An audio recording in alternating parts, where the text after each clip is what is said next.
Kagdapith police સ્ટેશનમાંથી પોલીસને ચકમો આપીને ફરાર થયેલા આરોપીને ઝોન 6 એલસીબી અને કાગડાપીઠ પોલીસે સંયુક્ત કામગીરી કરી ગણતરીના કલાકોમાં ઝડપી લીધો છે, જેમાં કાગડાપીઠ પોલીસે ચેન સ્નેચિંગના ગુનામાં હિતેશ વાઘેલાની ધરપકડ કરી હતી અને તેને પીએસઓના ટેબલની પાછળ બેસાડ્યો હતો, પરંતુ આરોપી પોલીસને ચકમો આપીને ફરાર થઈ ગયો હતો.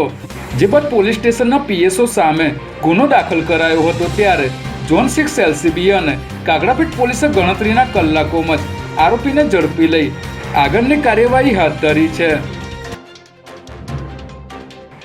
રાજસ્થાનથી ઊંઝા થઈને અમદાવાદ આવી રહેલા દારૂ ભરેલા ટેન્કરને મહેસાણા એલસીબીની ટીમે ઝડપી પાડ્યું છે, જેમાં મહેસાણા એલસીબીની ટીમને બાતમી મળી હતી કે ટ્રકના કન્ટેનરમાં દારૂ ભરીને રાજસ્થાનથી ઊંઝા થઈને અમદાવાદ તરફ લઈ જવામાં આવી રહ્યો છે.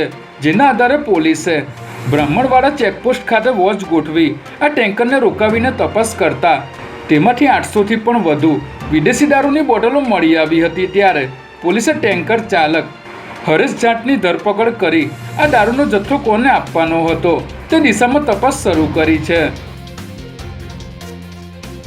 વડોદરા શહેરના નાગરવાડા વિસ્તારના ભાજપના પૂર્વ કોર્પોરેટરના પુત્રની સયાજી હોસ્પિટલના પટાંગણમાં હત્યા કરાયા બાદ તંત્ર દ્વારા શહેરના સંવેદનશીલ વિસ્તારોમાં દબાણ હટાવ ઝુંબેશ હાથ ધરવામાં આવી છે. ત્યારે છેલ્લા 4 દિવસથી ચાલી રહેલી આ ઝુંબેશ આજે પણ યથાવત રહી હતી, જેમાં આજે તાંડલજા વિસ્તારમાં રસ્તા પર કરવામાં આવેલા હંગામી દબાણો દૂર કરાયા હતા, જેને પગલે ચુસ્ત પોલીસ બંદોબસ્ત ગોઠવાયો હતો.